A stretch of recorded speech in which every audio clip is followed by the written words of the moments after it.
നമസ്കാരം. എല്ലാവർക്കും ഹെൽത്തി ടേസ്റ്റിയിലേക്ക് വീണ്ടും സ്വാഗതം. ഇന്ന് നമുക്ക് കുട്ടികൾക്ക് പോലും ഇഷ്ടപ്പെടുന്ന രീതിയിൽ ബീട്രൂട്ട് എങ്ങനെയാണ് മെഴുക്കുവരട്ടി വെക്കുന്നതെന്ന് നോക്കാം. ഒരുപാട് ഗുണങ്ങളുള്ള ഒന്നാണ് ബീട്രൂട്ട്. പക്ഷേ മുതിർന്നവരിലും കുട്ടികളിലുമൊക്കെ ഒരുപാട് പേർ ഈ ബീട്രൂട്ടിൻ്റെ ടേസ്റ്റ് ഒട്ടും ഇഷ്ടമല്ലാത്ത ആൾക്കാരായിരിക്കും. അപ്പോൾ അവർക്ക് വേണ്ടി ഈ ബീട്രൂട്ടിനോടൊപ്പം വേറൊരു സാധനം കൂടി ചേർത്ത് നമ്മൾ ഇന്നൊരു മെഴുക്കുവരട്ടി തയ്യാറാക്കുകയാണ്. അപ്പോൾ ഇന്ന് മെഴുക്കുവരട്ടി വെക്കുവാൻ വേണ്ടി ഞാനിവിടെ ഒരു ബീട്രൂട്ട് അരിഞ്ഞു വെച്ചിട്ടുണ്ട്. ഇതിനോടൊപ്പം 2 പച്ചമുളക് എരിവിന് വേണ്ടി ചേർത്തിട്ടുണ്ട്. ബീട്രൂട്ട് അരിഞ്ഞു വെച്ചിരിക്കുന്നത് ഇതുപോലെ നീളത്തിലാണ്. നിങ്ങൾക്ക് ഇങ്ങനെ അല്ലെങ്കിൽ വേണേൽ ക്യൂബ് പോലെ ചെറുതായി കട്ട് ചെയ്തെടുക്കാം. ഈ ബീട്രൂട്ടിൻ്റെ ടേസ്റ്റ് ഒന്ന് ബാലൻസ് ചെയ്യാൻ വേണ്ടി നമ്മൾ ഇതിലേക്ക് മറ്റൊരു സാധനം കൂടി ചേർക്കുന്നതെന്ന് പറഞ്ഞല്ലോ. അതെല്ലാവർക്കും ഇഷ്ടമുള്ള സാധനമാണ്. മുതിർന്നവർക്കും കുട്ടികൾക്കുമൊക്കെ ഇത് മെഴുക്കുവരട്ടി വെക്കുന്നത് ഒരുപാട് ഇഷ്ടമായിരിക്കും. ഉരുളക്കിഴങ്ങാണ്. അപ്പോൾ ഈ ബീട്രൂട്ട് അരിഞ്ഞതുപോലെ തന്നെ ഉരുളക്കിഴങ്ങും നീളത്തിൽ അരിഞ്ഞെടുത്തിട്ടുണ്ട്. ഒരു ബീട്രൂട്ടിനോടൊപ്പം ഒരു ഉരുളക്കിഴങ്ങാണ് ചേർക്കുന്നത്. ഇത് നമുക്കിതിലേക്ക് ചേർക്കാം. ഇത് രണ്ടും കൂടിയാണ് ഇന്ന് നമ്മൾ മെഴുക്കുവരട്ടി വെക്കുന്നത്. ഒരുപക്ഷേ ഈ ബീട്രൂട്ടിന് ഒരു ചെറിയ മധുരം ഉണ്ടല്ലോ, അപ്പോൾ അതുകൊണ്ടായിരിക്കാം അധികം ആളുകൾക്കും ഇത് മെഴുക്കുവരട്ടി വെക്കുമ്പോഴോ അല്ലെങ്കിൽ തോരൻ വെക്കുമ്പോഴോ ഒന്നും ഇഷ്ടമല്ലാത്തത്. പക്ഷേ ഇത് ഒരുപാട് ഇഷ്ടമുള്ള ആൾക്കാരും ഉണ്ട്. അപ്പോൾ ഇഷ്ടമല്ലാത്ത ആൾക്കാർക്ക് വേണ്ടി ഇങ്ങനെ ഉരുളക്കിഴങ്ങ് കൂടി ചേർത്ത് നമുക്ക് മെഴുക്കുവരട്ടി വെക്കാം. കുട്ടികൾക്കൊക്കെ ഇഷ്ടപ്പെടും. ഇനി ഞാൻ ഇതിലേക്ക് ചേർക്കുന്നത് കുറച്ച് തേങ്ങാക്കൊത്താണ്. അപ്പോൾ ഈ മെഴുക്കുവരട്ടി വെളിച്ചെണ്ണയൊക്കെ ഒഴിച്ച് നന്നായിട്ട് മൂപ്പിച്ചെടുക്കുന്ന സമയത്ത് തേങ്ങാക്കൊത്ത് കൂടി ഉണ്ടെങ്കിൽ സൂപ്പറായിരിക്കും. ആ ഉരുളക്കിഴങ്ങിൻ്റെയും ബീട്രൂട്ടിൻ്റെയും ഒക്കെ ടേസ്റ്റ് ഈ തേങ്ങയിലേക്ക് നന്നായിട്ട് പിടിക്കും. അതുപോലെ വെളിച്ചെണ്ണയിൽ കിടന്ന് മൂത്ത് വരുമ്പോൾ ഒരു പ്രത്യേക രുചിയായിരിക്കും. അതുകൊണ്ട് കുറച്ച് തേങ്ങാക്കൊത്ത് കൂടി ഞാൻ ഇതിലേക്ക് ചേർക്കുകയാണ്.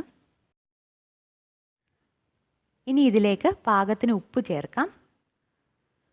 നിങ്ങൾക്ക് എരിവ് നന്നായിട്ട് വേണമെങ്കിൽ പച്ചമുളകിൻ്റെ എണ്ണം കൂട്ടിയെടുക്കാം. ഇനി കുറച്ച് വെള്ളം കൂടി ഒഴിച്ച് നമുക്കിത് വേവിച്ചെടുക്കാം.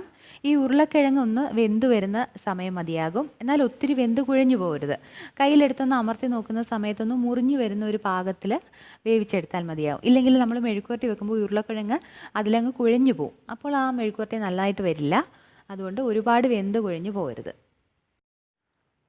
നിങ്ങൾക്ക് വേണമെങ്കിൽ ഇതിലേക്ക് ചെറിയുള്ളി ചേർക്കാം. പക്ഷേ അത് ഇതുപോലെ വേവിക്കുന്ന സമയത്ത് ചേർക്കരുത്.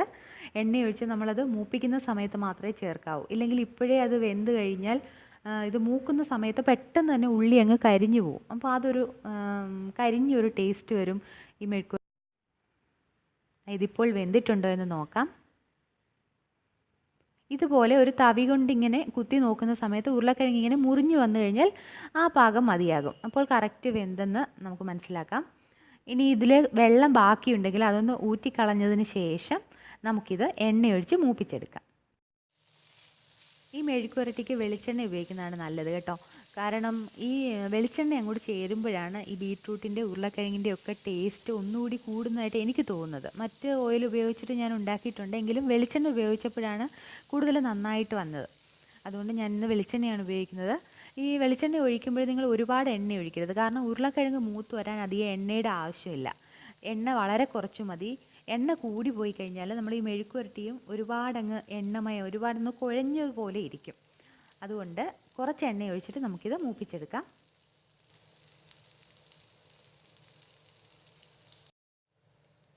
ഇപ്പോൾ ഒരുവിധം ഒന്ന് വഴന്ന് വന്നിട്ടുണ്ട്. നിങ്ങൾ നന്നായിട്ട് മൂപ്പിക്കുന്നത് ഇഷ്ടമല്ലെങ്കിൽ ഈ ഒരു സമയത്ത് നിങ്ങൾക്കിത് അടുപ്പിൽ നിന്ന് വാങ്ങാം.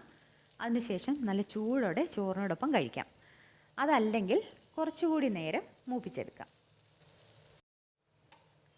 ഇതായി ഇപ്പോൾ പാകത്തിന് മൂത്ത് വന്നിട്ടുണ്ട്. ഞാൻ ഈ ഒരു പരുവത്തിലാണ് ഇതെപ്പോഴും അടുപ്പിൽ നിന്ന് മാറ്റുക.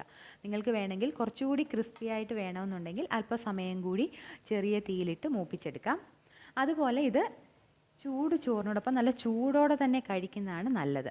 ഒന്ന് തണുത്ത് കഴിക്കുന്നതിനേക്കാൾ ടേസ്റ്റ് നല്ല ചൂടായിട്ട് ഇത് കഴിക്കുന്നതായിരിക്കും. ഉരുളക്കിഴങ്ങ് കൂടി ഇട്ടിട്ടുള്ളത് കൊണ്ട് കുട്ടികൾക്കും ഇത് കഴിക്കാൻ ഇഷ്ടമായിരിക്കും. നിങ്ങളിത് ഉണ്ടാക്കി നോക്കണം. അതിനുശേഷം അഭിപ്രായങ്ങൾ അറിയിക്കണം.